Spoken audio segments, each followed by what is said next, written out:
Vous appelez cela de la sauvagerie? Parce que je refuse de brûler ce que la terre nous offre?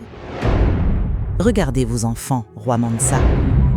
Ils meurent de faim devant vos marmites bouillantes parce que vous avez offensé le feu. Dans le royaume d'Ukanda, une malédiction sans nom venait de frapper. Tout ce qui passait par la flamme perdait sa vie, son goût et sa force. Les bananes devenaient de la cendre, le manioc du poison. Zola n'était pas venue pour conquérir, elle était venue pour prévenir. Mais le secret qu'elle portait dans ses veines était plus dangereux que la famine elle-même. Bienvenue sur Légendes interdites FR. Préparez-vous pour l'odyssée la plus mystérieuse de notre histoire, où le sang, la terre et le feu se livrent une guerre millénaire. Le royaume d'Ukanda était autrefois le grenier du continent, mais depuis que le grand prêtre Malik avait tenté de dompter les esprits du feu pour accroître sa puissance, la nature s'était rebellée. Un voile gris recouvrait désormais les récoltes. Les hommes chassaient, les femmes cuisinaient, mais personne ne se rassasiait. C'est dans ce climat de désespoir, sous un ciel couleur de plomb, qu'une silhouette apparut à la lisière de la cité de pierre. Zola marchait avec une assurance qui dérangeait. Ses yeux ambrés semblaient voir à travers les murs. À ses côtés, une panthère noire, Nyx, dont le pelage absorbait la lumière, grognait doucement. Elle ne portait aucune provision, seulement un panier de racines fraîches et de fruits éclatants de santé, une insulte visuelle à la grisaille ambiante. Conduite devant le roi Mansa, Zola refusa de s'incliner devant le foyer royal. « La chaleur que vous adorez est celle qui vous dévore, dit-elle. » Pour prouver ses dires, elle prit un morceau de viande cuite présenté par le prêtre Malik et le jeta à un chien. L'animal s'effondra instantanément, comme vidé de sa substance. Le silence qui suivit fut plus lourd que la pierre. Zola prit alors une mangue sauvage de son panier, la déchira de ses mains et la partagea avec une petite fille affamée au premier rang. En quelques secondes, les joues de l'enfant retrouvèrent leur couleur. Le miracle était là, mais il était cru, sauvage, et il effrayait les puissants. Le monde moderne nous a appris à tout transformer, à tout cuire, à tout dénaturer. Mais la force réside parfois dans ce qui reste intact. Si vous êtes prêt à plonger dans les racines de votre propre force, abonnez-vous à Légendes interdites FR. Cette saga ne fait que commencer et chaque minute compte pour comprendre le pacte qui va suivre. Le prêtre Malik, sentant son influence vaciller, lança une accusation. Elle vient de Ngolo, la terre des ombres. Elle ne se nourrit pas de fruits, elle se nourrit de l'âme de notre terre. Zola sourit tristement. Elle savait que la peur était le premier outil des tyrans. Mais cette nuit-là, alors qu'elle était logée dans une hutte surveillée, un hurlement inhumain déchira le silence de la cité. Un cri qui ne venait ni d'un homme ni d'un animal. Zola se leva, le regard fixé vers les montagnes de cristal. « Il arrive », murmura-t-elle à Nyx. « Le prix de notre survie nous a retrouvés. » Zola est assise dans sa hutte de prisonnière, mais son esprit est ailleurs. Elle raconte son histoire au jeune Tariq, le petit garçon qui l'observe à travers les barreaux de bois. « Nous ne sommes pas nés avec ce fardeau, Tariq. Nous étions les enfants de la lumière dans la vallée de Nengolo. » Son père était le gardien de la source d'argent, un lieu où l'eau ne coule pas vers le bas, mais semble flotter comme une brume magique. Un jour, une armée de pillards, assoiffés par une ambition noire, attaqua leur sanctuaire. Ils voulaient l'eau de la source pour forger des armes invincibles. Pour protéger l'héritage des ancêtres, le père de Zola prit une décision radicale. Il fit boire ses deux enfants, Zola et son frère Kaël, directement au cœur de la source. « Buvez la pureté, dit-il, car seule la pureté vous rendra invisible à l'acier. Mais souvenez-vous, la source est vivante, elle déteste la flamme qui détruit. Désormais, votre sang est lié au ver de la forêt. » Le pacte était scellé. En buvant cette eau, Zola avait acquis le don de symbiose. Elle ne mangeait plus pour se remplir, mais pour communier avec la terre. Chaque fruit cru qu'elle consommait transférait la mémoire du sol dans son esprit. Elle devint capable de sentir la sève monter dans les arbres et de comprendre le battement de cœur de la panthère Nyx. Mais la source est une maîtresse exigeante. Zola explique à Parik le prix de ce pouvoir. La première fois que j'ai goûté à une viande cuite par accident, j'ai cru que mon cœur allait s'arrêter. Le feu est une insulte à notre sang d'argent. Il transforme la vie en cendres et mon corps rejette la mort.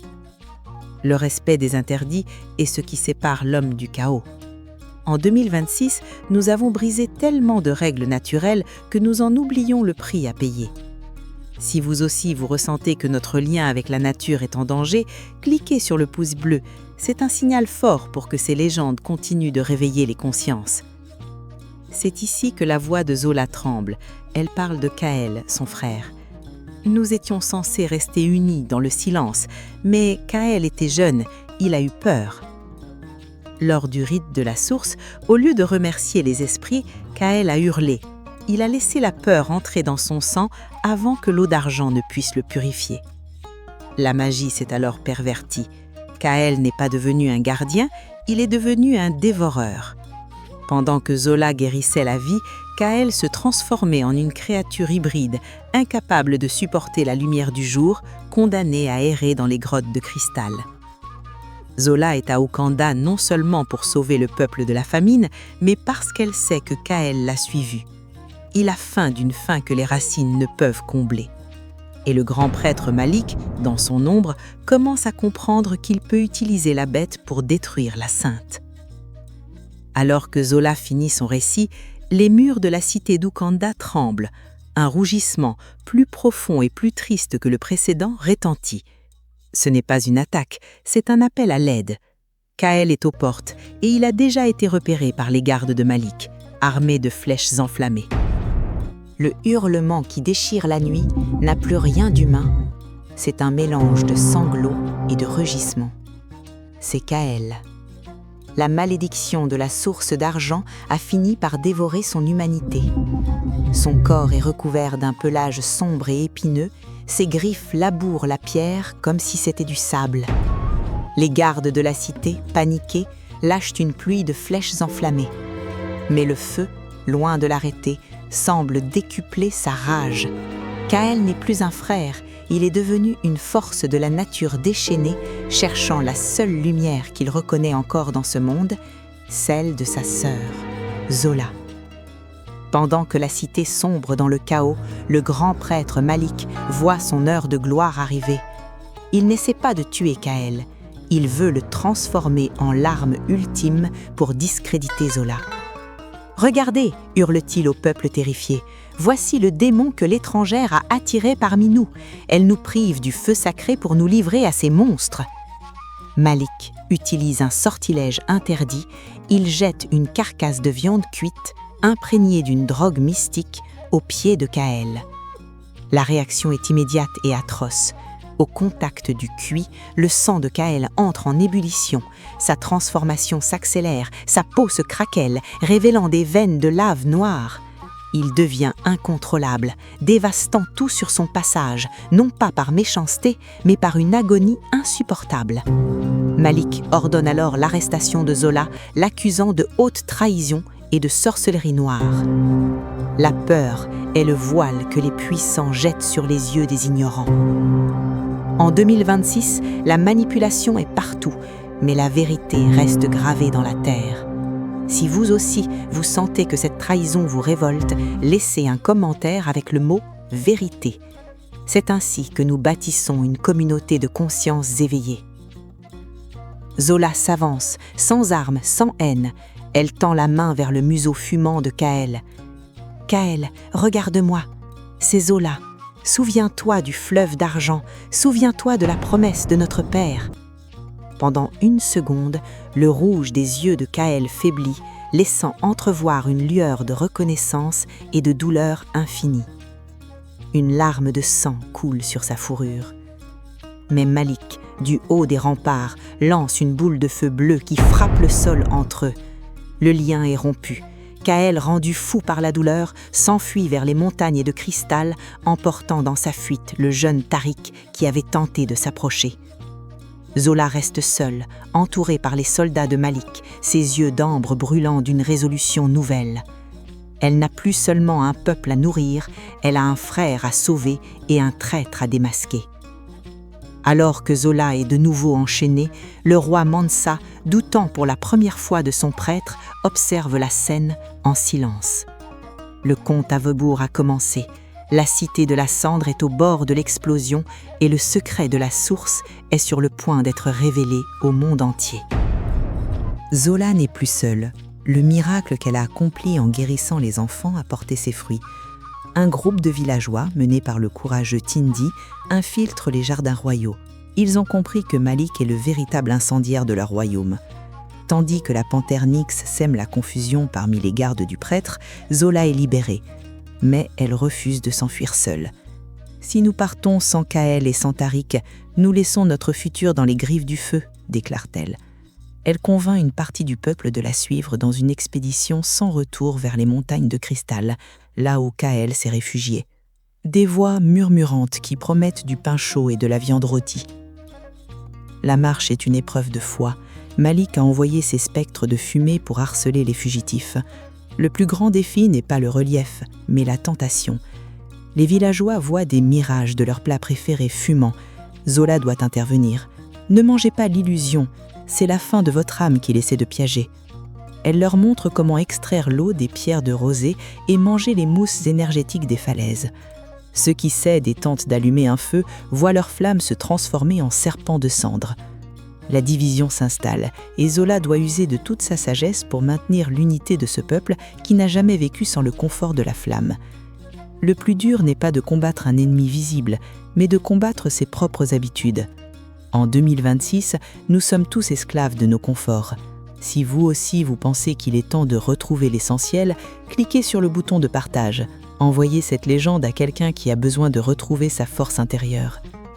Zola sent la présence de son frère, mais elle sent aussi que Malik n'est pas loin derrière avec sa garde d'élite. Les montagnes ne sont pas seulement un refuge, elles sont le dernier rempart avant la source d'argent. C'est ici que l'épreuve de Kaël a commencé et c'est ici qu'elle doit finir. Zola découvre que Kaël n'a pas dévoré Tariq. Il l'a protégé dans une bulle de cristal, le gardant au chaud avec la chaleur de sa propre fourrure. La bête possède encore un vestige d'âme. Alors que le groupe pénètre dans les grottes, le ciel s'embrase. Malik a mis le feu à la forêt au pied de la montagne pour forcer Zola à sortir. La fumée commence à envahir les tunnels. C'est une course contre la montre, atteindre la source avant que l'oxygène ne manque ou mourir étouffé par la vengeance d'un homme qui refuse de perdre son pouvoir. L'air vibre d'une énergie ancienne. Malik, défiguré par la haine et l'ambition, avance vers le bassin. « L'eau d'argent ne sera plus votre refuge !» hurle-t-il. « Elle sera le moteur de mon empire !» Il ordonne à ses gardes de jeter leurs torches dans la source pour purifier les esprits par le feu. Mais la source n'est pas un simple fleuve, elle est la conscience de la terre. Au contact de la première flamme, l'eau d'argent entre en ébullition, créant un mur de vapeur brûlante qui repousse les agresseurs. Kaël, dans un dernier élan de protection, s'interpose pour protéger Zola et le petit Tariq, recevant les brûlures du feu bleu sur son pelage de bête. Zola comprend que la source demande un équilibre. Le pacte a été souillé par la violence et le sang versé. Pour sauver Kaël et redonner la vie au royaume, un prix doit être payé. « Un sang pour un sang, une vie pour une forêt », murmure-t-elle. Sous les yeux horrifiés de Tariq et de Tindi, Zola plonge ses mains dans la source. Elle ne cherche pas à boire, elle offre sa propre essence. On voit sa forme humaine se dissoudre lentement, se transformant en une multitude de feuilles d'argent et de racines de lumière qui se répandent dans tout le réseau souterrain de la montagne. Le véritable leader n'est pas celui qui commande, mais celui qui s'offre pour que les autres puissent grandir. Si l'acte de Zola vous a touché au plus profond de votre âme, laissez un cœur rouge en commentaire. C'est votre manière de dire que la sagesse et le sacrifice ne sont pas des valeurs oubliées. Abonnez-vous pour que le sacrifice de Zola ne soit jamais vain. Malik disparaît, consumé par son propre feu intérieur qui n'a plus d'objet à brûler. Le royaume d'Ukanda s'éveille. Les villageois voient leurs champs reverdir instantanément. Kaël se relève, portant Tariq dans ses bras. Il est muet, sa voix ayant été donnée au vent pour porter les chants de sa sœur. Il est devenu le nouveau gardien, le lien vivant entre le monde des hommes et la forêt sacrée. Zola n'est plus une femme, elle est devenue la reine de la lisière, une présence invisible mais protectrice que l'on sent dans chaque fruit cueilli et chaque source d'eau pure. L'histoire de Zola nous apprend que le confort du feu ne doit jamais nous faire oublier la pureté de la source. En 2026, nous avons tous un Malik en nous qui veut tout cuire, tout transformer, tout dominer. Mais n'oubliez jamais que la vie, la vraie, réside dans ce qui reste sauvage et intact. Le royaume d'Ukanda ne fut plus jamais le même. Ils apprirent à cuisiner avec respect, mais ils gardèrent toujours une place à table pour les fruits crus, en hommage à celle qui s'était offerte pour eux. Merci d'avoir suivi cette épopée sur Légendes Interdites FR. Vous faites maintenant partie des gardiens de la sagesse. Cliquez sur la vidéo à droite pour découvrir un autre mystère ou explorez nos shorts pour revivre les moments forts de l'ascension de Zola.